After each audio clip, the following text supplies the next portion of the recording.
Seguidamente, finalmente, damos paso a nuestra ponencia final a cargo del doctor Gabino Ricardo Alberca Jara, político y destacado abogado en las áreas del derecho penal, civil y empresarial de la Universidad Peruana Los Andes, con estudios de maestría en Derecho de la Empresa y en la Universidad Nacional Mayor de San Marcos, gerente general de Graham Estudio Jurídico Consultoría SAG, con amplia trayectoria y liderazgo nacional del sector de transporte a nivel distrital, provincial y nacional. Miembro director del movimiento Inca, fundador y presidente del partido político Inca Perú. Hermanas y hermanos, a continuación damos inicio a la ponencia virtual denominada La construcción del Tahuantinsuyo moderno.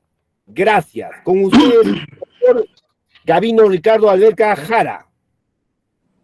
Bien, muy buenas noches, hermano Roger. Muchísimas gracias por la presentación. Muy buenas noches con cada uno de los que hoy nos acompañan en estas pequeñas exposiciones. Y también saludar seguramente a los que se irán incorporando o los que podrán ver luego en las publicaciones que han quedado registradas en la página de conferencias magistrales Inca Tahuantinsuyo. Bien, muchísimas gracias una vez más y vamos a dar inicio hoy día a la temática que nos ha convocado. Me permito compartir unas diapositivas, por favor.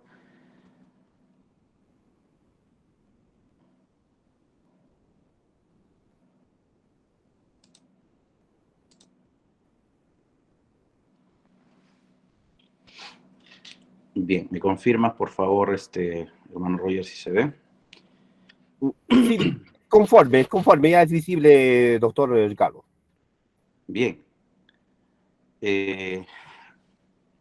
La temática que hoy nos ha convocado seguramente debe haber llamado la atención de algunos, porque cuando hablamos de la construcción de un Tahuantinsuyo moderno, tal vez es una nueva manera ya de presentar de lo que siempre venimos hablando, de lo que siempre hemos venido conversando, explicando, profundizando como historia, como cultura, como civilización. En esta oportunidad hemos tenido a bien poder darle este enfoque diferente, ¿no? Que es, digamos, la presentación de una nueva forma de ver el Tahuantinsuyo.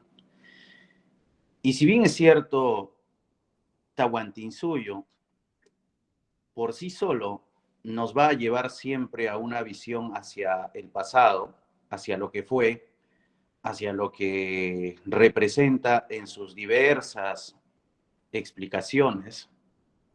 También lo moderno es un enfoque hacia el futuro. Cuando hablamos de un Tahuantinsuyo moderno, en efecto, estamos hablando de un Tahuantinsuyo en el futuro, a partir del presente, de este momento, de este espacio, digamos, del tiempo. Siendo esto así, de todas maneras, es importante previamente hablar de lo que ha sido el Tahuantinsuyo, de una manera muy somera, muy sintetizada, podríamos decirlo, porque no es propósito de esta exposición hablar ya del Tahuantinsuyo en su espacio del tiempo pasado. En ese sentido, ¿qué cosa es, digamos, el Tahuantinsuyo en el pasado? Para nosotros representa la civilización inca tahuantinsuyana, digamos en su momento, la cúspide de un proceso civilizatorio. No es ajeno para el mundo que esto es así. Tampoco es ajeno para el mundo que la civilización inca tahuantinsuyana como tal es el resultado de 22.000 años de gestación cultural y 5.000 años de desarrollo institucional. Y por eso es que cuando hablamos de la civilización inca tahuantinsuyoana, hay personas que siempre han sabido, hermanos nuestros, también sabido cuestionar, otros reafirmar, otros de repente entenderlo de otra manera, pero el proceso civilizatorio como tal es un proceso de larga data.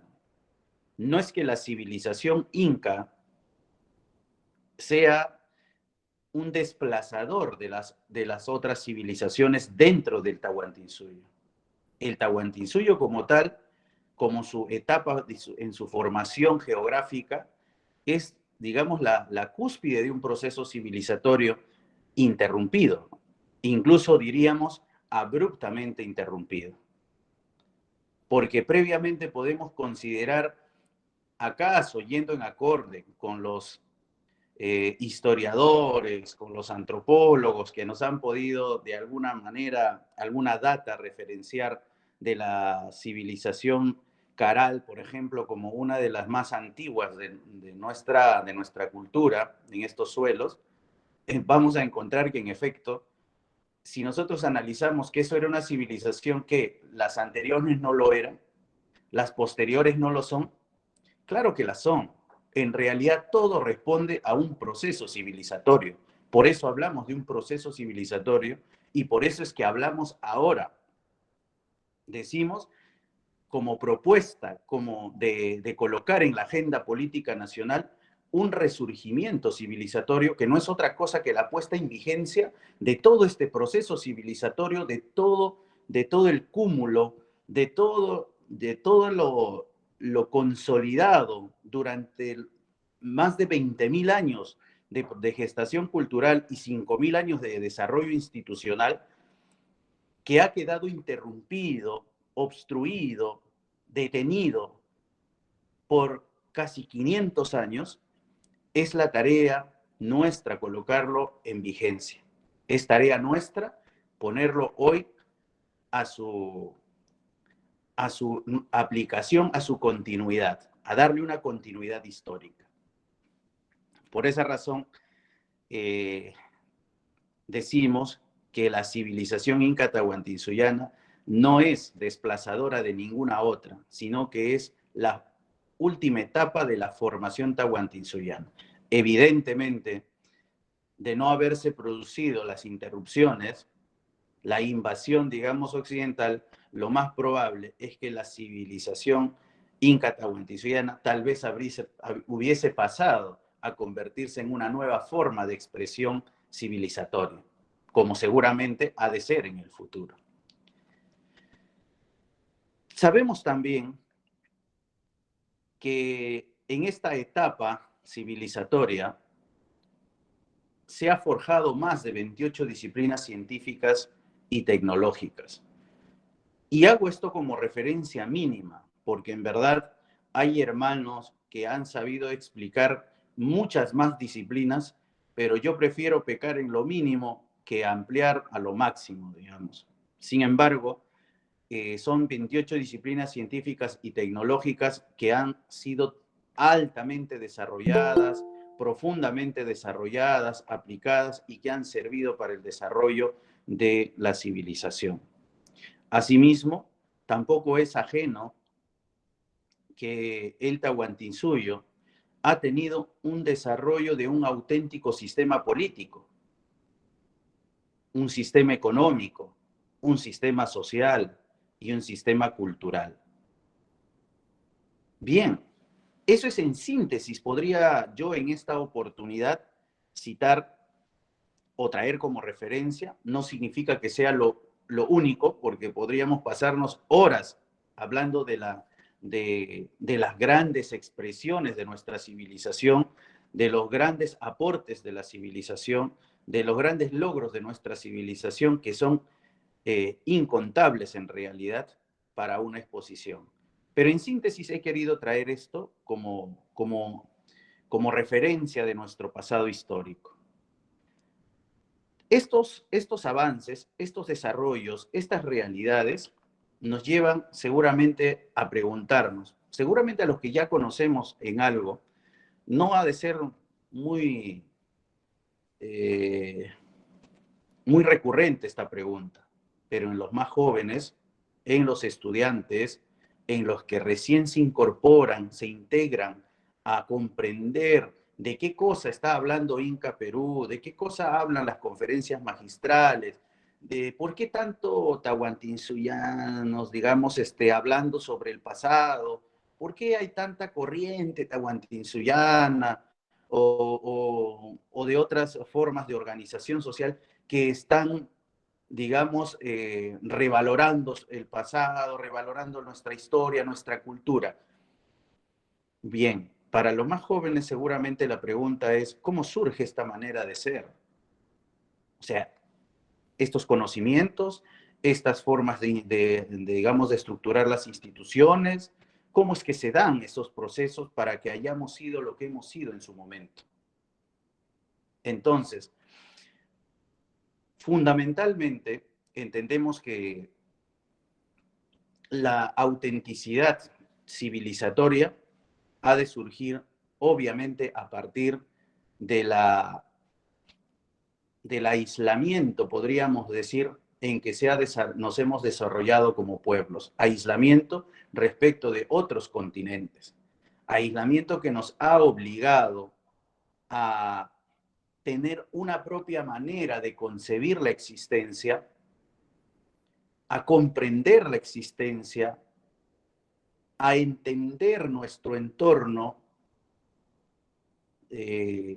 natural, digamos, y a cosmogonizarse, que sería todavía la etapa posterior, ¿no? Pero al comienzo el hombre ha tenido que entenderse con su entorno de vida y comprender la naturaleza en su funcionalidad, en sus leyes existenciales, en su comportamiento, en sus manifestaciones, que ha generado en el hombre una conciencia, una manera de concebir la vida, que es lo que ahora llamamos algunos la cosmovisión andina, y se le ha dado diferentes, digamos, nomenclaturas, pero la más conocida es la cosmovisión andina, a lo cual desde el aspecto académico, tanto del movimiento Inca como desde el partido político Inca Perú, en un afán, en un propósito de ubicar en los estándares del conocimiento universal, decimos que esto es filosofía, a fin de hacernos entender de qué categoría del conocimiento estamos hablando. Entonces, la concepción de la existencia para el hombre andino es la forma filosófica de entender cómo es que existe y cuáles son las leyes existenciales del mundo que lo rodea. Eso es lo que se ha denominado filosofía andina, cosmovisión andina. Como lo hemos dicho, es la comprensión y concepción de las leyes existenciales. Pero, bien, durante 22.000 años ha sucedido, digamos, este proceso de comprender, de entender, pero además, una vez comprendido, se ha tenido que aplicar. ¿A dónde? ¿A todas las cosas? No. ¿A todas las formas de existencia? No. ¿Hacia dónde el hombre ha tenido que aplicar esta concepción? Hacia el ordenamiento social del hombre. Por eso es que nace la ideología, digamos. La ideología no es otra cosa que la aplicación de la síntesis de las leyes existenciales al ordenamiento social del hombre.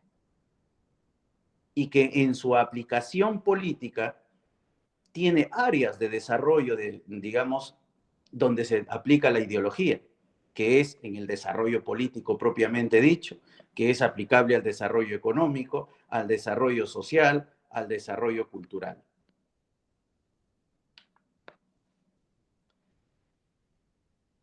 Entendido esto, entendido, digamos, que cómo es que surge, digamos, todos estos conocimientos, es evidentemente el resultado de la concepción filosófica, decíamos, es el resultado de la aplicación ideológica en sus diversas áreas del desarrollo de la sociedad. Entonces, cuando ahora nosotros hablamos de un Tahuantinsuyo moderno o de la construcción de un Tahuantinsuyo moderno, nos lleva a plantearnos las siguientes interrogantes. No es el mismo espacio territorial el Tahuantinsuyo actual del que podemos nosotros hablar dentro de la delimitación territorial que la que hemos tenido antes de la invasión o antes de la distribución territorial. Tenemos un espacio territorial distinto. Tendríamos que partir desde ese escenario, cuál es el ámbito en el que como partido político, como proyecto político, nosotros vamos a hablar de la construcción de un Tahuantinsuyo moderno, como una política interna, por decirlo así. Porque en efecto el Tahuantinsuyo, más allá de las delimitaciones, más allá de los fraccionamientos que se le ha dado pro independentistas, o a raíz de las independizaciones, por decirlo así, sabemos que el Tahuantinsuyo ni siquiera es el mapa que se nos ha mostrado en los libros de historia oficial, sino que por el contrario, el Tahuantinsuyo abarca desde el Océano Pacífico hasta el Atlántico y desde las Patagonias hasta América Central.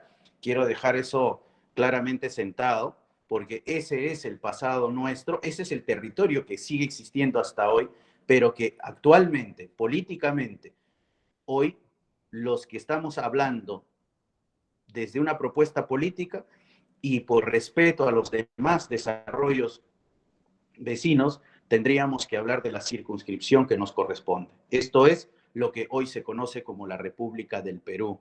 El Tahuantinsuyo, dentro del espacio territorial que nosotros tenemos, actualmente vendría a constituirse por la Amazonía Nacional, la sierra, la costa y las 200 millas marinas. Espacios en los que hay que iniciar todo el proceso de construcción de este espacio territorial y como política de exterior, seguramente su amplificación, su integración, su complementación con los otros países, con las otras naciones vecinas, a fin de lograr finalmente una reconstitución seguramente a largo plazo. Bien, en esta construcción, ¿qué consistiría, digamos, la construcción del Tahuantinsuyo moderno? ¿Qué cosa es en realidad? Consideramos que esto ha de ser un proceso de reorganización de toda la sociedad a fin de resolver en lo inmediato las necesidades impostergables y un proceso de reorganización, transformación, modernización del Estado Nacional a fin de emprender un viaje sin retorno hacia nuestro nuevo destino, que sería, que es la aspiración de toda sociedad de convertirse en una nación del primer mundo. Entonces, para lograr ese objetivo, es importante sentar nuevas bases del desarrollo nacional. Y estas nuevas bases son precisamente dos bases. Las bases del desarrollo, las nuevas bases del desarrollo material de la sociedad y sentar nuevas bases del desarrollo espiritual de la sociedad. Estas nuevas bases se han de sentar a partir de nuestra concepción filosófica, a partir de nuestra concepción ideológica, que a su vez debe constituir el eje de universalidad y complementariedad con los avances de todas las culturas del mundo. Ya en alguna conformación de algún consejo regional decíamos, nuestra tarea en efecto, nosotros convocamos a todas las corrientes ideológicas, a todas las corrientes políticas, a todas las formas de pensamiento político, a construir las nuevas bases del desarrollo material de la sociedad. Pero por supuesto, como proyecto político, como partido político, nosotros proponemos un eje como base del desarrollo material de la sociedad y pretendemos la complementariedad con todas las demás propuestas, tanto en lo material y tanto en lo espiritual, porque para construir las nuevas bases materiales espirituales de la sociedad, también se ha de convocar y se ha convocado a todas las corrientes digamos, religiosas, espirituales, de credo, a construir las nuevas bases espirituales.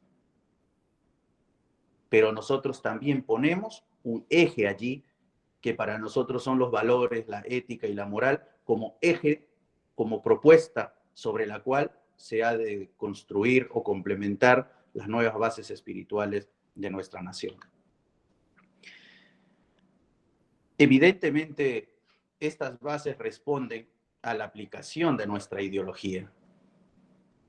Y en esta oportunidad voy a presentar un poco lo que es la ideología andina, porque se habla de ideología andina como la aplicación de una concepción filosófica, pero seguramente muchos también se han de preguntar, bueno, pero ¿en qué consiste la ideología andina? Hasta ahora no nos ha desarrollado, explicado, y obviamente en esta exposición no va a ser posible todo un proceso porque hay que hacer para este tema nada más incluso una exposición especial. Sin embargo, voy a pasar también de manera general qué cosa es la ideología andina. Decíamos que es la aplicación de la filosofía andina al ordenamiento social del hombre, que no es otra cosa que el establecimiento de la simetría, equilibrio y armonía en las relaciones económicas, sociales, políticas y culturales en la humanidad. Y esta ideología andina, digamos, tiene más o menos 7 áreas de aplicación o 7 componentes ideológicos, ¿no? En lo primero está simetría, equilibrio y armonía social en la humanidad. ¿Qué cosa establece esto? Establece, cuando hablamos de la simetría social en la humanidad, decimos que tiene que existir simetría, equilibrio y armonía social entre los hombres del mundo. Es decir, aspira a que desde nuestra manera de pensar, para nosotros no hay hombres superiores ni inferiores a nadie, porque todos nacemos con las mismas capacidades o particulares, con el mismo sistema nervioso central y con el mismo desarrollo y tránsito de vida que cualquier hombre del mundo, con sus, por supuesto, particularidades, ¿no? Establece también la simetría de género en la humanidad, que es la simetría, equilibrio y armonía social entre los géneros. Es decir, determina que ningún género es superior ni inferior al otro. Claro, desde una concepción occidental individualista, hasta hoy se ha desarrollado, multiplicado, digamos, en el mundo el machismo, ¿no? Que es, digamos, la superioridad del género masculino sobre el femenino. Pero desde nuestra concepción andina, eso nunca ha sido así.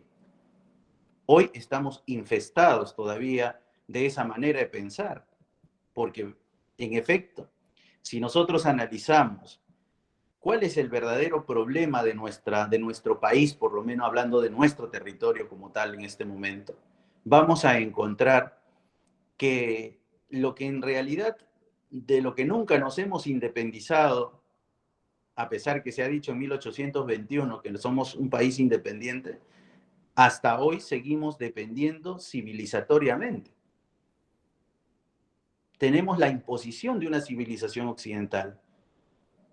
Hemos tenido que adecuar nuestra vida, nuestros pensamientos, nuestros conocimientos, nuestra organización social, política y todo conforme a otra civilización. Y estamos en esa lucha permanente, día a día, generación tras generación, para liberarnos de ella. Pero también falta claridad masiva en qué proponemos, digamos, queriendo liberarnos de ella.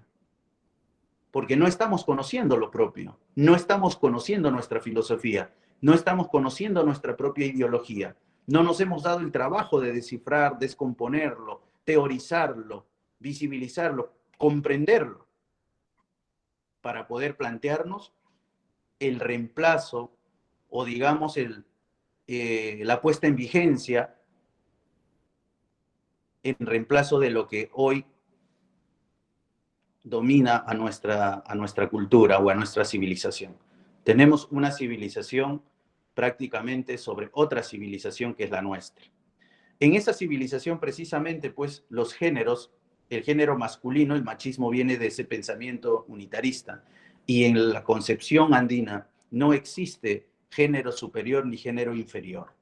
Y cuando hablamos también de la simetría racial, para no redundar, porque siempre se va a hablar de simetría, equilibrio y armonía, también se aplica a las razas, porque las razas en verdad existen.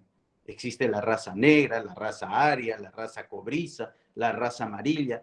Existen pues las razas, pero la pigmentación de la piel tampoco es determinante de que sea muestra, significado, valor de supremacía.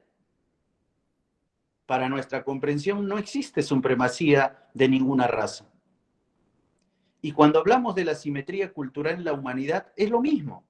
No entendemos a pueblos, culturas y naciones como superiores o inferiores, sino que son formas de desarrollos poblacionales, formas de desarrollos culturales, formas de desarrollos como naciones, pero no consideramos a ello como superior a nosotros ni como inferior a nosotros desde el concepto, digamos, egocentrista o unitarista, ¿no? Bien. Dentro de este mismo campo de la ideología, cuando hablamos de la simetría en la base material de la humanidad, se va a colocar, ya lo había creo explicado un poco el hermano Pablo en su exposición, que hablaba sobre la base material de la sociedad, la determina la economía. Entonces, en la economía establece una economía solidaria, comunitaria, colectiva y complementaria. Podríamos decirlo así todavía, describiendo de lo que se trata la economía colectiva. Solidaria porque tiene un Estado garante, un Estado, digamos, promotor del desarrollo, financiador del desarrollo de su pueblo. Es comunitaria porque comprende los procesos productivos en comunidades, es llevando hoy al presente, que ya lo explicaré un poquito más adelante, es hacer que los medios de producción, los emprendimientos, se puedan dar de manera comunitaria, conforme digamos, nuestra manera de pensar, nuestra manera de vivir, conforme nuestra concepción filosófica e ideológica. Los procesos de emprendimiento económico también son comunitarios en tanto es una economía solidaria.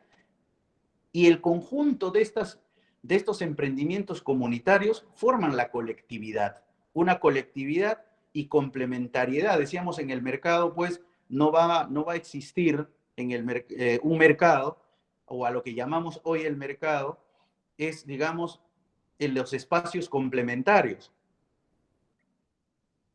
Entonces, esta economía solidaria, comunitaria, colectiva y complementaria es, digamos, la base material, digamos, que establece la simetría, equilibrio y armonía social en la humanidad. ¿Por qué razón? También lo había desarrollado ya nuestro hermano hace un momento. Es porque este tipo de economía establece la simetría en la propiedad sobre los medios de producción.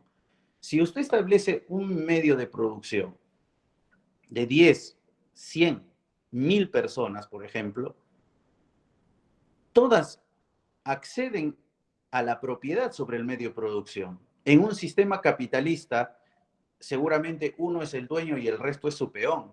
En un sistema socialista, el Estado es el dueño del medio de producción y los trabajadores son los peones del medio de producción. En una economía comunitaria, colectiva, la propiedad de ese medio de producción recae en los que intervienen en la producción. Y ahí es donde también nace, digamos, la simetría en la participación en el proceso de la producción, porque van a participar todos, porque tienen fines comunes, fines productivos comunes. Establece la simetría en las decisiones sobre la producción, porque van a determinar qué producir, va a estar en su decisión lo que quieren producir o quieren producir, digamos, como medio de generación de riqueza. Va a establecer también la simetría en la distribución de la producción, porque las utilidades, en efecto, de lo que ha generado como riqueza ese medio de producción ha sido posible gracias a sus intervinientes. Por lo tanto, esa riqueza no es que se va al Estado, ni es que se va al bolsillo de una sola persona, sino que se va a ir, digamos, al bolsillo de quienes intervienen en los medios de producción. La simetría en las relaciones sociales en la humanidad también determina que las relaciones son de sujeto a sujeto entre los hombres, entre los géneros, entre los pueblos, culturas y naciones del mundo, habíamos dicho. En la simetría, en la organización social de la humanidad, establece la simetría en la participación, que es el acceso del hombre a las decisiones sociales de la humanidad.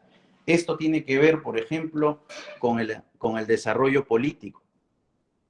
¿Cómo se tendría que hacer? Porque siempre hemos escuchado el gobierno del pueblo. El pueblo debe gobernar. El pueblo, buscábamos hacer un gobierno del pueblo, pero objetivamente, ¿cómo se logra eso?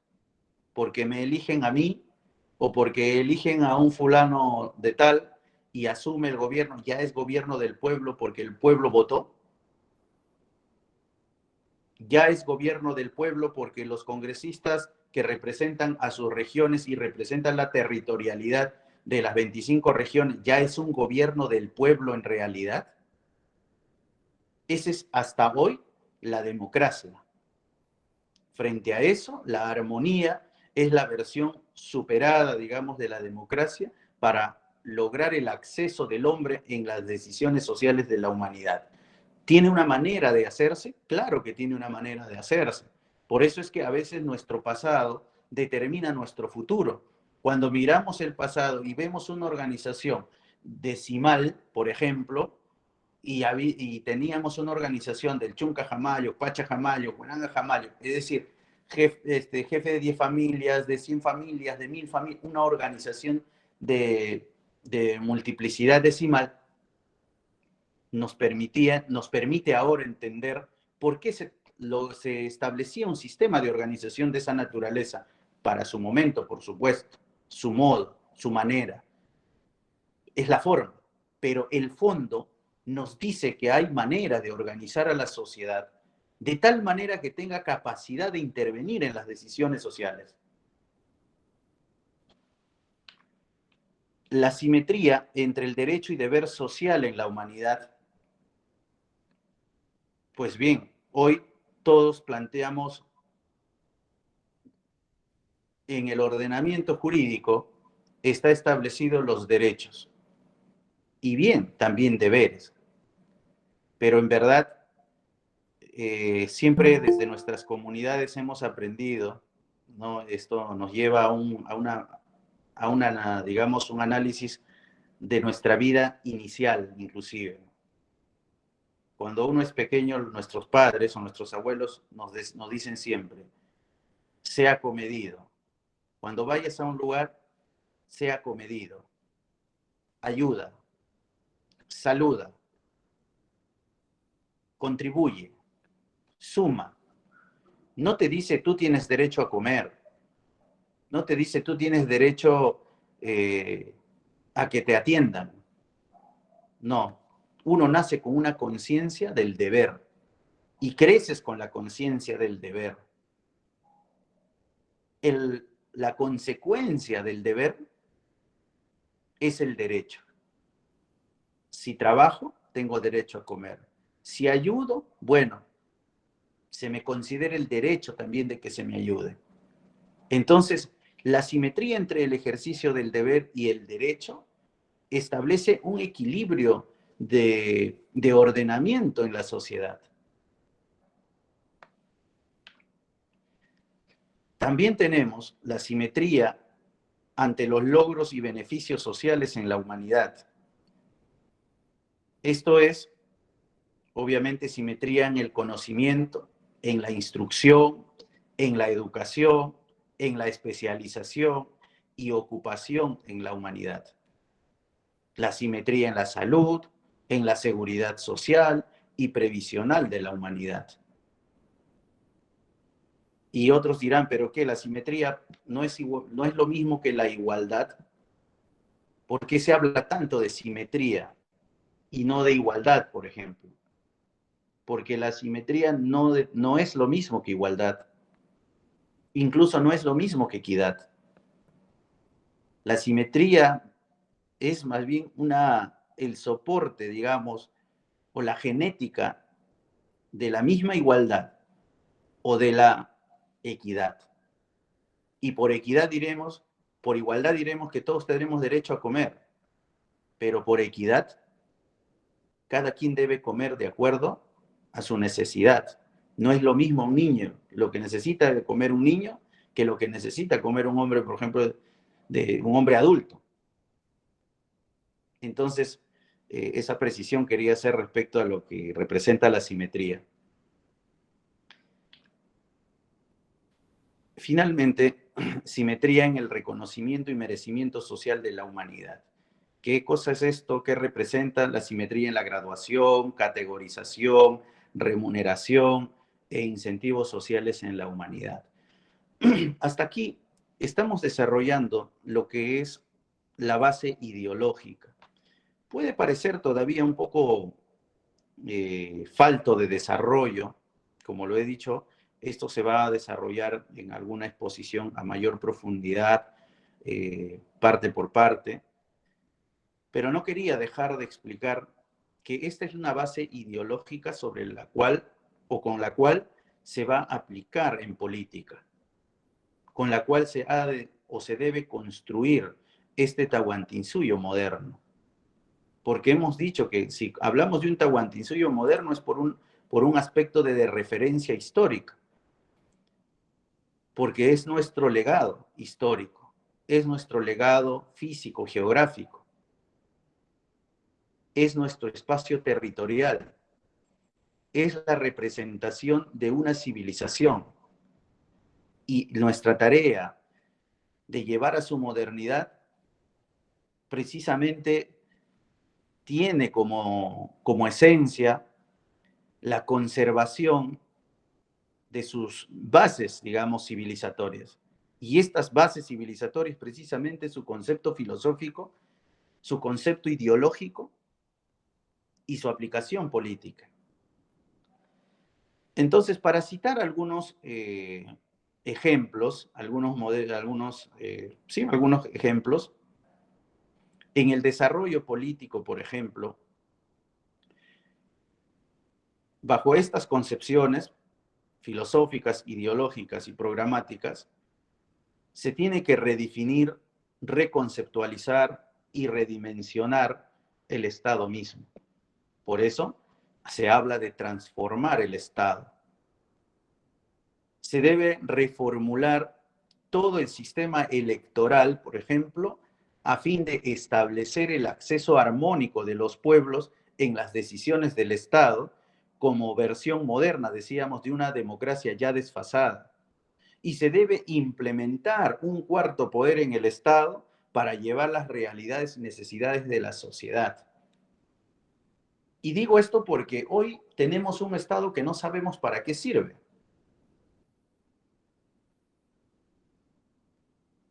Tenemos un Estado concentrado donde los pueblos tienen que marchar, tienen que luchar, los alcaldes, los presidentes regionales tienen que hacer cola, digamos, en el MEF para que salgan sus proyectos. O sea, tenemos un Estado que en lugar de destrabar para que el desarrollo nacional se dé, es un Estado que traba.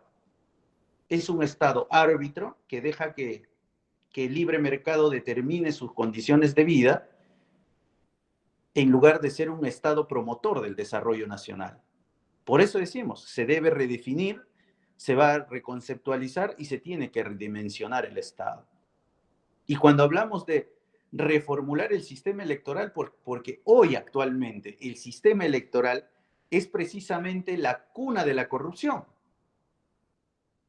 No como entidad, no como funcionarios tal vez, para no herir susceptibilidades.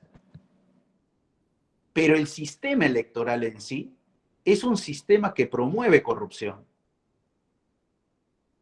porque permite que cúpulas, gente con dinero, inscriban sus partidos políticos, formen, digamos, se formen empresas políticas, mafias políticas, bandas políticas.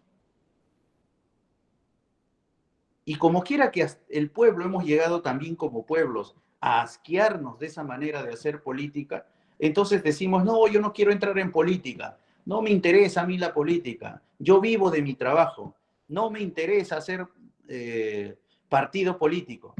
No, esos son para tales y cuales. Y en efecto, bien gracias, pues. Pensando así, el lumpen, digamos, de la sociedad se organiza en tiendas políticas, en empresas políticas, en mafias políticas, y toman el control del Estado. Toman el control de los gobiernos regionales. Toman el control de las alcaldías provinciales y distritales. Pero justamente hay mucho que hacer al respecto allí. Parte por eso de esta transformación, de este nuevo, digamos, Tahuantinsuyo moderno, es precisamente hacer las grandes reformulaciones, transformaciones del sistema electoral bajo un nuevo concepto de reorganización de la sociedad para que pueda tener acceso a las decisiones sociales, decíamos. Este es el acceso armónico de los pueblos a las decisiones del Estado y, como lo hemos dicho, y es la versión moderna de lo que hoy se conoce como democracia, que ya es obsoleta para estos tiempos. Y la implementación de un cuarto poder que habla de llevar realidades y necesidades a toda la sociedad, precisamente si nosotros analizamos los 130 congresistas que ahora tenemos en uno de los poderes del Estado, en el tercer poder, vamos a encontrar, por ejemplo, que estos representan la territorialidad actualmente. Nadie puede negar que Piura está representada, Lambayeque representado, Junín representado, Ayacucho y etcétera. Las 25 regiones tienen sus congresistas. Territorialmente hay representación. Pero, señores, ¿sabrán la realidad del mototaxista, por ejemplo? Las necesidades de ellos. ¿Sabrá la realidad del agricultor? Bueno, si es que ese congresista es un agricultor, pero ¿cuántas actividades económicas tenemos en el país? ¿Ellas están representadas? No, pero sin embargo tienen necesidades. ¿Quién representa a esas necesidades? ¿Quién representa esas realidades? ¿Existe acaso un poder del Estado donde estén representadas esas realidades o esas necesidades? ¿Y debería haber? Claro que debería haber. Por supuesto que tiene que haber. No, pero Montesquieu dice que solamente el equilibrio de poderes existe porque solamente se da cuando existe el poder ejecutivo, legislativo y judicial. Bueno, pues Montesquieu habrá leído la realidad y respondido a su realidad en su momento, de su realidad propia. Pero no tiene que ser siempre así. Por eso decíamos, tenemos que reorganizar la sociedad y tenemos que reorganizar las instituciones del Estado para poder llevar a ese destino al que queremos llevar. No es que se tiene que organizar porque Italia tiene ministerio de tal, nosotros vamos a crear un ministerio de tal. Porque Colombia hace esta institución, nosotros vamos a hacer esta institución. O sea, no se organiza el Estado porque otros lo hacen de una manera. Si analiza la realidad nacional, si analizan las necesidades y se construye la institucionalidad al tamaño de esas necesidades, para atender esas necesidades de manera contundente. Y hoy por hoy, si hacemos el estudio de la realidad nacional, obviamente el Estado tiene que estar no solamente como institución, sino en su dimensionamiento, en la condición de atender y resolver de manera inmediata todas las necesidades nacionales a corto plazo. Y a largo plazo, obviamente, tiene que proyectar su desarrollo hacia el país del primer mundo, porque no nos podemos pasar eternamente la vida solo atendiendo los problemas de cada día, las necesidades que van interminablemente surgiendo cada periodo de tiempo. En cuanto al desarrollo social, nosotros no podemos seguir aspirando, por ejemplo, a una sociedad de peones. Debemos construir una sociedad de profesionales acorde a su vocación. Hacer de su vocación capacidades de creación. Tenemos un sistema educativo que enseña de todo y a la vez de nada. Niños que van al colegio terminan, y hemos pasado, creo, todos por esa misma situación, que no sabemos ni por qué, para qué íbamos al colegio, bueno, para aprender, dicen. Ni por qué tenemos que estudiar tanto, y pasaba año tras año, llegábamos a la secundaria, terminamos la secundaria, y por fin, cuando querías hacer lo que tú querías hacer en la vida, te das cuenta que solamente el 10% de los que terminan, de los que salen del colegio, tienen acceso a la universidad. El resto está condenado a la desesperanza y frustración. Peor aún, quieres hacer un emprendimiento y necesitas capital. El banco te dice, señor, usted no es sujeto del crédito, porque no tienes casa, no tienes carro, no tienes trabajo, ¿con qué me vas a pagar? Entonces, ni te puedes realizar académicamente, ni te puedes realizar económicamente. La consecuencia de eso, las noticias que vemos día a día: robo, asalto, bandas criminales, crimen organizado. Ese es el Estado que tenemos. Un Estado que condena a las generaciones o a dos cosas. O si tiene cierta base de formación valórica, ética y moral, va a tener que comerse su dignidad y ponerse a vender caramelos, ser ayudante en cualquier lugar, trabajar de amanecida, a cualquier costo de vida, a cualquier precio que le quieran pagar con tal de subsistir, y los años lo van a ir consumiendo. Sin embargo, otros que entienden de otra manera la ausencia del Estado, se van a lanzar a hacer cualquier cosa, que es lo que vemos. Delincuencia por doquier. Pero, ¿dónde está el Estado construyendo a la sociedad? ¿Cómo lo hace? Con decir, bueno, ahí están los colegios, matricúlense, estudien, diciéndoles, bueno, acá está toda la currícula educativa, profesores, enseñen de todo. Así se forma la sociedad, así se construye una sociedad. Por eso es que cuando nosotros planteamos el nuevo sistema educativo en un Tahuantinsuyo moderno, decimos, la educación tiene que ser vocacional. La tarea del sistema educativo es identificar en cada criatura su habilidad, su destreza, su talento innato, con el cual fue enviado a este mundo por la propia naturaleza, con todas esas capacidades, cuya tarea del sistema educativo es identificar, clasificar, formarlos, potencializarlos. Porque cuando tú tienes destrezas, un don natural de la que la vida nos da, eres feliz haciéndolo. Tiene sentido tu vida, tiene sentido tu aprendizaje. Multiplicas tus capacidades. Por eso decía, tenemos que hacer de esas vocaciones capacidades de creación. Es como surge la ciencia, es como nace, digamos, la tecnología.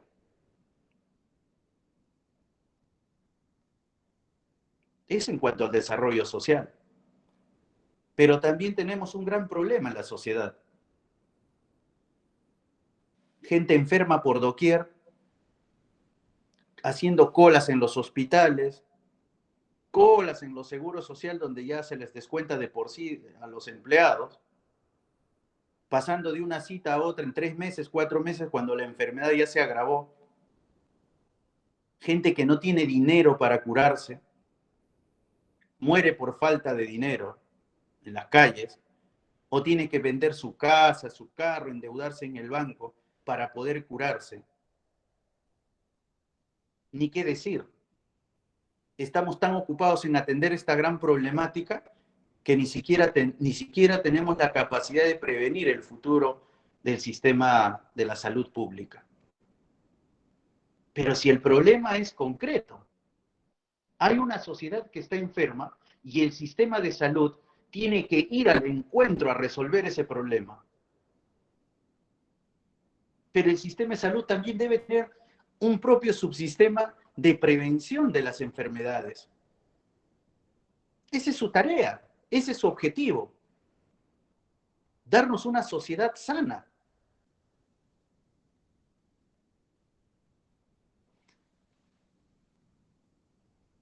Lo mismo ocurre cuando los años transcurren y llegamos a 70 años y bueno, los que tuvieron la posibilidad, la fortuna o mejor posibilidad, condición de haber tenido un trabajo estable y han podido ahorrar y tienen una jubilación, pues por lo menos tienen algo. Aunque ese algo todavía es vergonzante. Trabajó toda su vida para tener una pensión de 200 soles, que no le alcanza para nada. Otros en la indigencia, trabajando como pueda, en abandono. O sea, no sabemos valorar en verdad al niño que viene y cómo formarlo, ni despedir a nuestra propia sociedad en sus últimas etapas de la vida. ¿Qué sistema tiene que ser aquel que le diga a esta persona, señor, usted cumplido esta edad, ya puede vivir tranquilo o puede disfrutar de su última etapa de la vida? Eso se tiene que hacer y va a ser a través de un sistema pensionario universal. Porque nuestra moneda nacional, nuestro erario nacional, en efecto, debe tener no solo la moneda una función comercial o una función de intercambio. Nuestra moneda debe tener una función social de garantizar la educación, la salud y la jubilación de su sociedad, que no puede depender de ninguna manera, de ningún modo, de su trabajo, de su rentabilidad, del mercado, no puede depender de ello. Entonces el Estado no sirve. ¿Para qué es el Estado?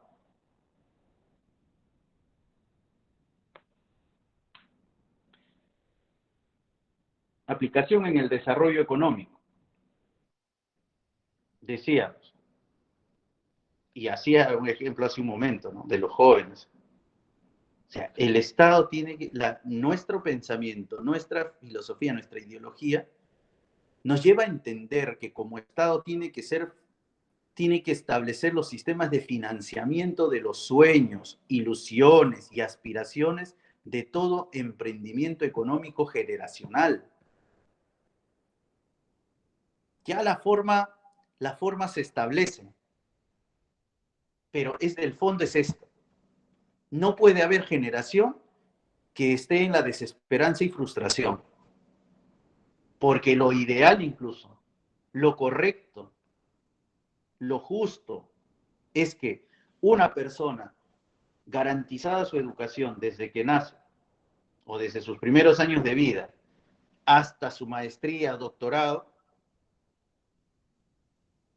termine la universidad y disponga de fuentes de financiamiento para la realización precisamente de sus sueños, de sus ilusiones, de sus aspiraciones. ¿Existe hoy día eso? No. Los bancos no tienen ni por qué molestarse, porque hasta donde la última información había, los bancos solamente atienden al 5% de la población nacional, porque solamente el 5% es considerado sujeto de crédito. El resto no. Y si la banca nacional no los atiende, entonces ¿quién los va a atender? ¿Quién le garantiza al ciudadano nacional a ser sujeto del crédito? ¿Por qué en tu propio país tú no puedes tener credibilidad de pago? Sí, pues porque vives en el abandono, porque el Estado está ausente, porque para el Estado, sálvate como puedas. No se trata que el Estado mantenga, se trata que el Estado sea un dotador de instrumentos para el desarrollo de su sociedad. Pero ¿qué cosa más hay que hacer? Tenemos, bueno, acá es 1830, son 1639 distritos. Hoy tenemos polos del desarrollo nacional, dice que, bueno, Trujillo, Lima, Arequipa, me parece, y ya. Y los 1639 distritos no tienen riquezas, no tienen potencialidades, no tienen recursos humanos. O sea, en la miopía política hemos dejado de entender realmente la realidad nacional. Tenemos que convertir a los 1639 distritos en los polos del desarrollo nacional. Precisamente para que se logre ese objetivo, es que hablábamos de reestructurar la organización nacional, de la ciudadanía nacional. Precisamente para lograr ese objetivo, es que se tiene que redimensionar el Estado para que el Estado esté allí. ¿Cómo es posible que en un distrito compuesto, por ejemplo, por 5 comunidades campesinas, venga un fulano de otro lugar, se convierta en su alcalde y los presidentes de la comunidad tengan que estar a la dispensa de las decisiones de esta persona? O sea, ¿qué lógica política tiene eso? ¿No es más coherente que los 5 presidentes de la comunidad se constituyan en el poder político de su distrito? Y no es más coherente incluso que estos 5 presidentes de la comunidad tengan por su propia, digamos, por su propio cargo público, capacidad de decisión en el gasto público, que ellos determinen cuál es su estudio de desarrollo económico local y establezcan las prioridades del gasto público. Eso que explicamos en pequeño se traslada a las urbes más complejas inclusive. Distritos, vamos a suponer como San Martín, por ejemplo. Asentamientos humanos, cooperativas de vivienda, condominios, asociaciones de vivienda, programas de vivienda. 5 formas de organización territorial. Pero cualquier ciudadano de por ahí es su alcalde. Cuando el sistema electoral tendría que estar precisamente en todas esas formas de organización territorial para establecer su representación por tipo de organización social y lanzarlos como consejo político de su distrito, para que tome decisiones precisamente sobre su desarrollo territorial. Pero ¿y los regidores? ¿Quiénes son también los regidores? Cualquier sujeto que se lanzó a la campaña y terminó siendo regidor. Y no es más coherente que cuanta actividad económica existe en un distrito tenga su representante para que regule, norme su actividad económica en un poder político que es el distrito, la provincia, la región. No es coherente que los emolienteros tengan su representante en el consejo municipal, que los mototaxistas tengan su representante, que los comerciantes, bodegueros, cuánta actividad económica. Si estamos en la costa y hay pesquería, los pescadores, si estamos en la sierra, alpaqueros, etcétera. Cuánta actividad económica tendría que estar en el poder político. Fíjense ustedes cómo se empieza hasta encontrar el equilibrio, porque hay simetría entre la actividad, entre el desarrollo económico y simetría en relación al desarrollo territorial. Porque cuando hablamos de desarrollo territorial hablamos de servicios básicos, hablamos digamos, de desarrollo urbanístico, paisajístico, etcétera.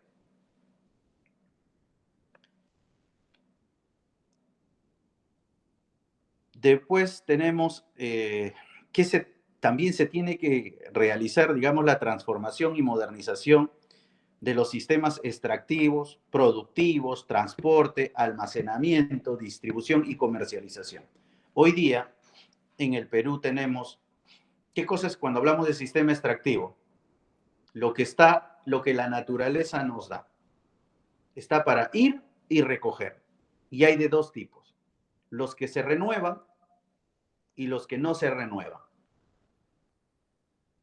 Y los que se renuevan, ya lo sabemos. El mar, los peces, ¿no? Los ríos también nos dan recursos renovables, los bosques, los animales, las frutas, recursos renovables. ¿Tenemos un sistema extractivo totalmente organizado? No. De los recursos renovables. Peor, de los recursos no renovables. O sea, ya lo hemos puesto como tablero de ajedrez y le hemos entregado a quien quiere que venga y se lleve los recursos que nunca más se renovarán, los recursos metálicos y no metálicos, energéticos. Y sin embargo, hoy decimos, el Perú necesita 240.000 barriles por día para abastecerse de recurso energético, pero solamente produce 40.000 barriles. Pero tiene capacidad para producir en realidad los 240.000 barriles. Claro que los tiene suficientes recursos. Pero entonces, ¿por qué no lo produce? No, porque lo hemos vendido, porque lo hemos concesionado. Incluso ahora están pidiendo 10 años más de concesión. O sea, hemos vendido nuestro almacén de comida y ahora nos estamos muriendo de hambre. Esos recursos no renovables no tendrían que ser la base, el cimiento, digamos, el capital que nos sirve de financiamiento para el propio desarrollo nacional de los pueblos, pero no lo tenemos. Y bueno, está así como está. Hay que transformar y modernizar los sistemas productivos. Cuando se habla de sistemas productivos, yo siempre veo en la televisión los campos productivos que están produciendo, Perú agroexportador. Excelente, pareciera que el Perú produce de manera fenomenal, pero me voy a las comunidades de Ayacucho, de Junín, de Lambayeque, de Piura, me voy a las alturas y en verdad las tierras están botadas. O sea, las tierras más fértiles han sido o concesionadas o vienen desde los latifundistas, los han acumulado, han invertido y están produciendo a una mínima escala para la exportación. Y nosotros estamos comprando harina, estamos comprando todo de afuera cuando la tierra la tenemos botada. Y esto me recuerda por qué pues había los 8 pisos ecológicos que ya nuestros antepasados habían construido o habían establecido como parte de su estadística climatológica o productiva, por decirlo así. Porque a determinado clima hay determinada producción. La producción determina los sistemas de irrigación. Y la producción e irrigación determina la capacidad de vías para su transportación. la capacidad de almacenamiento que se tiene que construir, los sistemas de distribución que se tienen que establecer y de comercialización en tiempos contemporáneos.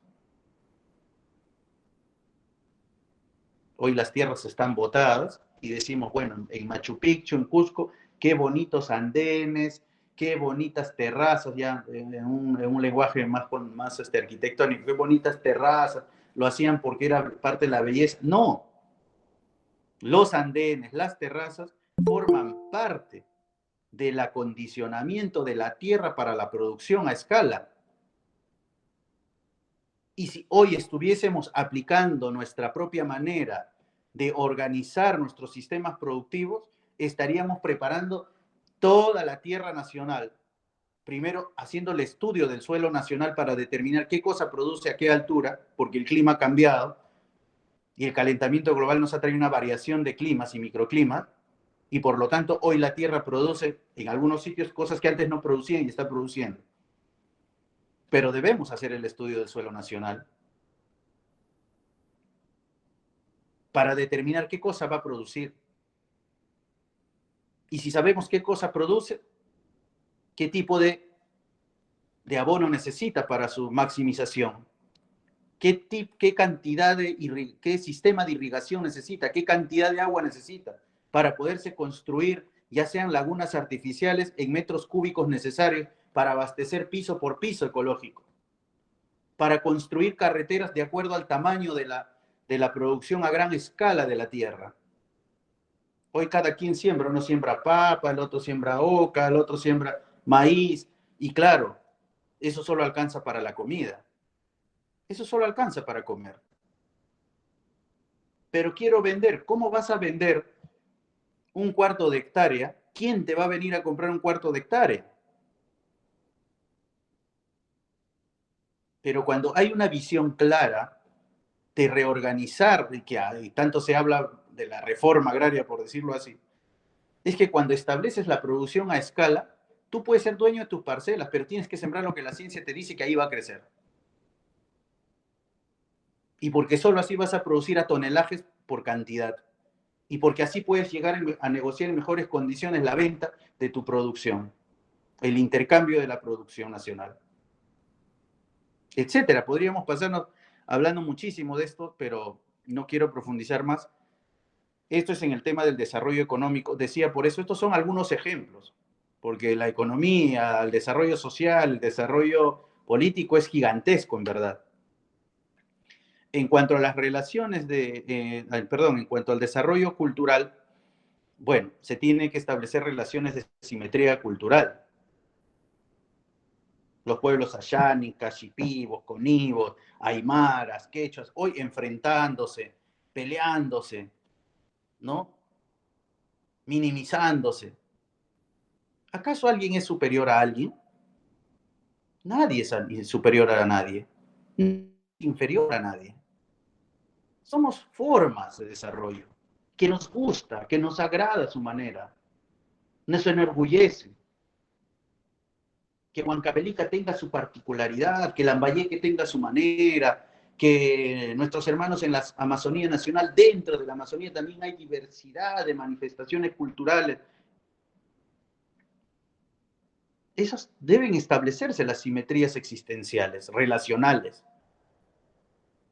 Debemos afirmar nuestra identidad precisamente en esa diversidad cultural, en esa diversidad plurilingüística, en esa diversidad multiétnica. Tenemos que afirmar nuestra identidad. Nuestra identidad no es solamente decir, no, tenemos que todos solamente ser quechuas, o solamente vamos a ser aymaras. Imagínense ustedes qué podrían decir nuestros hermanos shipibos con ellos. Pero bueno, a ellos no les interesa porque en verdad también ellos están tranquilos, entienden, creo, espiritualmente no han entrado todavía a esa agresividad, pero si estuvieran también dirían, ¿no? Dirían, bueno, ¿por qué no todos somos shipibos o conibos? Pero no, la riqueza de nuestra cultura, de nuestra civilización, precisamente está en la diversidad cultural. Por eso es que cuando nosotros queramos ir al ranking mundial, a competir en el ranking mundial, no vamos a seguir haciendo vasos porque todo el mundo hace vasos. ¿En qué nos diferenciamos? Porque podemos hacer vasos desde la temática Shipibo Conibo, Aymara, Quechua, Lambayeque, de Loreto. Tenemos que hacer de nuestras potencialidades diversas, digamos, de nuestra diversidad, nuestra capacidad de competición. Y por eso, y con más razón todavía, existe la necesidad de intensificar la recuperación de nuestra sabiduría andina, porque lo que hoy se expone, lo que hoy diversos autores, hermanos, amautas que han dedicado una vida a investigar, a mostrarnos lo que la historia oficial no muestra a nuestros hijos, ni nos lo mostraron a nosotros, ni aún hoy lo muestra, pero muchos hermanos en todo el país y por muchos años han venido investigando, ofreciendo y permitiéndonos tener una lucidez de esta manera, todavía no es seguramente el todo del conocimiento de nuestra sabiduría milenaria. Son aproximaciones importantísimas, valiosísimas, sean para que nos sirvan de corroboración, sea que nos sirva de confirmación, de análisis, de profundización, de guía, o tal vez para descarte también, pero todo sirve, todo es útil, todo complementa, nada es desechable, pero hay que intensificar la recuperación de nuestra sabiduría milenaria a través de la arqueología, de la antropología, de la historia, de la lingüística, de la filosofía, de la iconografía, etc. Hay un hermano siempre de, eh, de Huánuco, recuerdo, que siempre él en el grupo dice, ¿no? Tenemos que intensificar que se hable el quechua, porque es el idioma científico, es la única que no va. Innegablemente el quechua es un idioma científico. Y seguramente en algún momento de nuestra historia retornaremos cuando entendamos la riqueza, la valía de nuestra lengua. Pero son procesos. En este momento, una lengua de otra civilización se ha convertido en la lengua estándar para nosotros.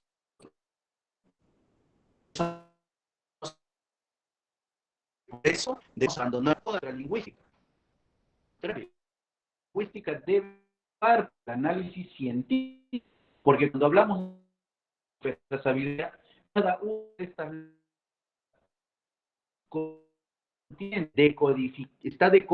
está codificado en cada, digamos, contenido lingüístico, todo un concepto, todo un pensamiento, todo un análisis de la realidad o de realidades que han existido antes, que nos van a permitir abrir nuestra sabiduría en mejores condiciones. Cada lengua en realidad podríamos decir que son tomos, enciclopedias del conocimiento, llaves para llegar a nuestra sabiduría. No se les puede tratar por así, tampoco se puede decir, bueno, ya todos hay que aplicar. Podemos empezar ahora a decir, vamos a implementar dentro de los estudios, digamos, en la ciencia, el sistema académico, el estudio de la lengua como parte de los procesos para corroborar, para contrastar, para identificar los conceptos propios nuestros en comparación de otras realidades. Eso, por supuesto, nos va a ir llevando al retorno y conocimiento y dominio de nuestras lenguas. No solo de una, seguramente, sino de todas. Porque eso sería lo maravilloso, que podamos hablar todas las lenguas incluso. Bien, para llegar a todo esto que hemos hablado, la pregunta siempre es, ¿por dónde empezar?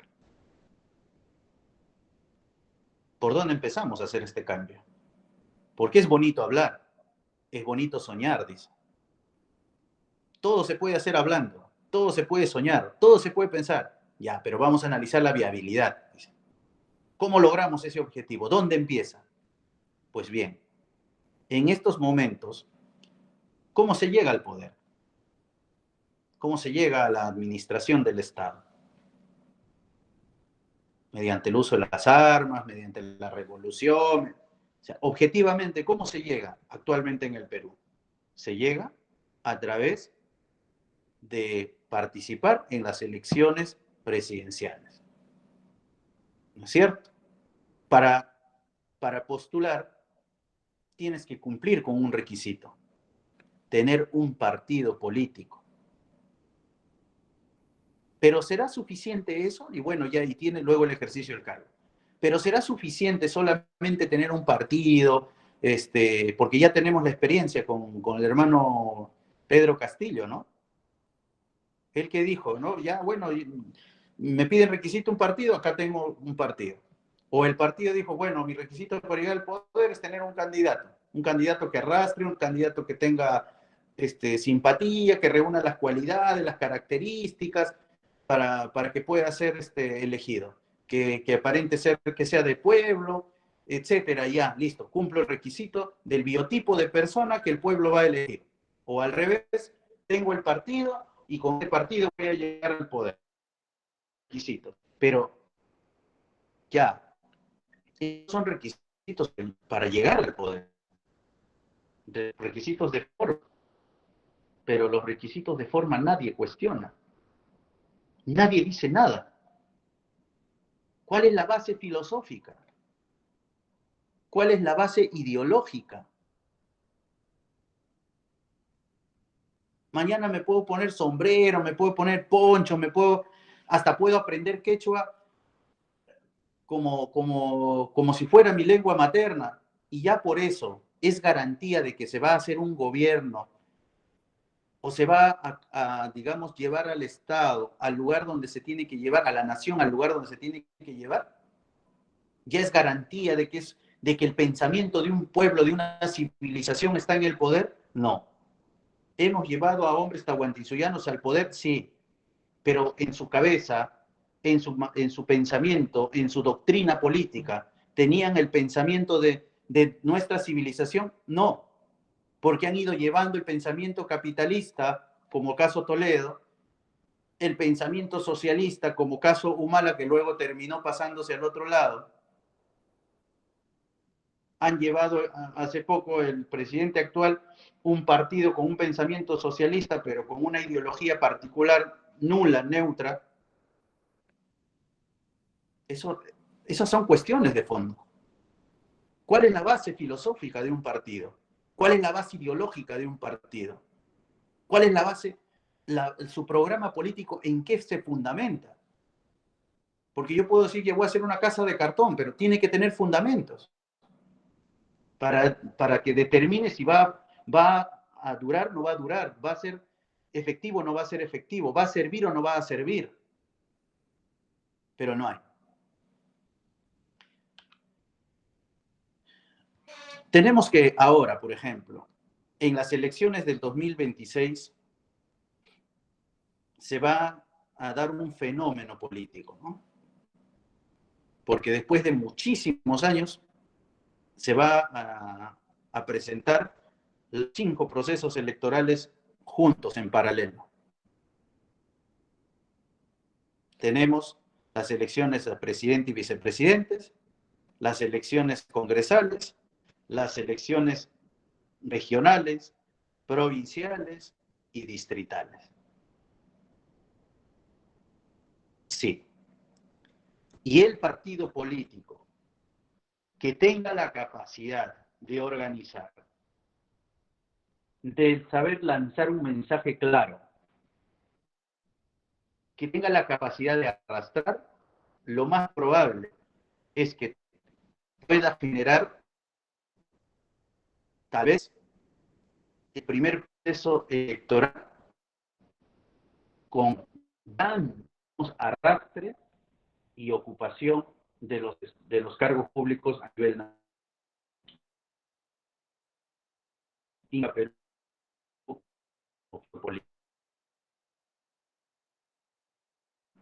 Entonces, Obviamente en este momento nos encontramos con determinadas condiciones que debemos reunir. ¿Cuáles son las condiciones formales? Los requisitos, por decirlo así. Tenemos que tener 25.000 afiliados al partido, no solamente son firmas de adherentes, ahora son 25.000 afiliados, identificados con fotografía, dirección, DNI, etcétera, con todos los datos de ubicación. Debemos construir 25 consejos regionales, de los cuales vamos como 7, consolidados ya, y debemos construir 70 consejos provinciales. Solamente cumplir con el requisito de inscribir el partido político. Pero obviamente, como partido político, los objetivos no solamente pueden ser de cumplir ese objetivo, porque en realidad el objetivo concreto de la organización política es llegar a colocar en las nuevas elecciones a los 25 consejos regionales, o sea, conformar los 25 consejos regionales, los 195 consejos provinciales, los 1.639 consejos distritales, organizar las 85.000 comunidades campesinas, nativas y urbanas y ganar las elecciones a la presidencia de la República, colocar los 130 congresistas, los 25 presidentes regionales, los 195 alcaldes provinciales y los 1.639 alcaldes distritales.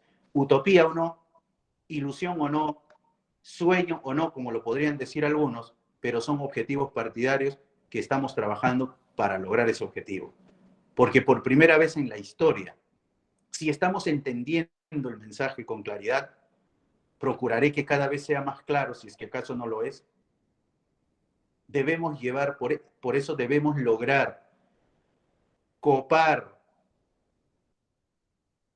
todos los espacios públicos a fin de que las políticas públicas a emplear se puedan realizar.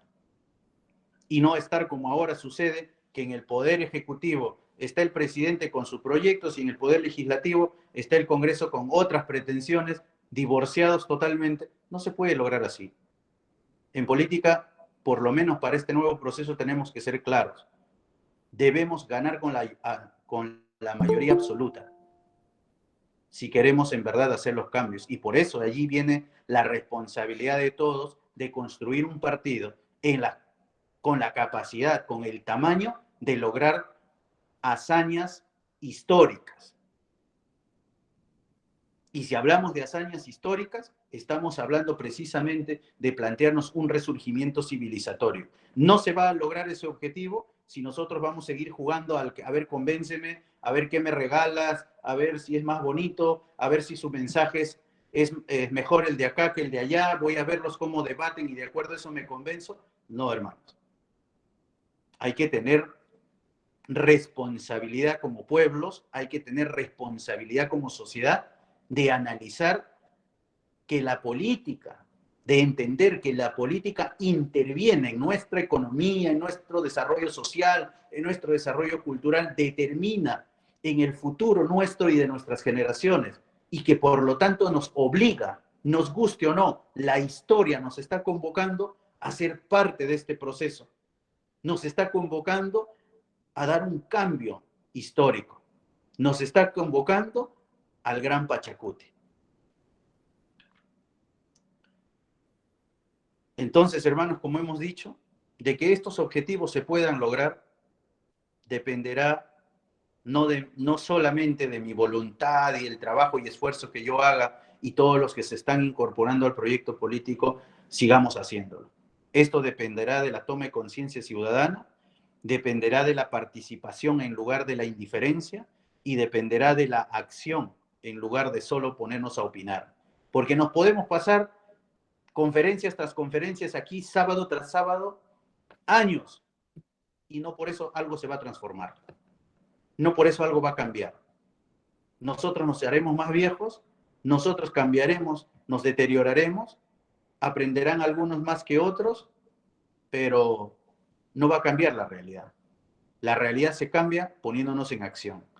Y mi mensaje siempre es, a través de este espacio en el que se me ha invitado, ser claro, concreto, directo en lo que nosotros venimos haciendo y que este, siendo un partido de connotaciones históricas, nos corresponde a toda la sociedad formar parte de ella, porque no es mi partido, es el partido, es la institucionalidad política de los pueblos, que es lo que estamos pretendiendo construir.